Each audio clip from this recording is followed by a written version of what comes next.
Hi hello అండి. ఆషాఢ మాసం వచ్చేసింది కదా, మరి అందరూ గోరింటాకు పెట్టేసుకున్నారా? మేము చూసారా ఇప్పుడే ఇంకా ఆకుని తీసుకొచ్చి రుబ్బి పెట్టుకోవడం స్టార్ట్ చేసామన్నమాట.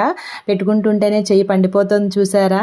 దీంట్లో అందంతో పాటు ఆరోగ్యానికి సంబంధించిన రహస్యాలు కూడా ఉన్నాయి. అందుకని మన పెద్దవాళ్ళు ఏది చెప్పినా మన మంచి కోసము, తర్వాత ఆ సీజన్కి తగ్గట్టుగా చెప్తారనమాట.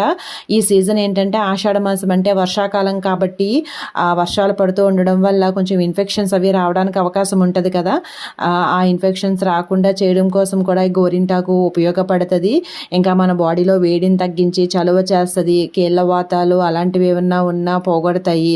తర్వాత ఎక్కువగా తడిలో తిరగడం వల్ల మనకి కాళ్ళు కానీ చేతులు కానీ ఈ గోళ్ళు అవి పాడవుతూ ఉంటాయి కదా, వాటి నుంచి కూడా కాపాడుతుంది అనమాట గోరింటాకు. అందుకనే పెట్టుకోమంటారు. తర్వాత పురాణాల ప్రకారం అయితే పార్వతీదేవికి చాలా ఇష్టం.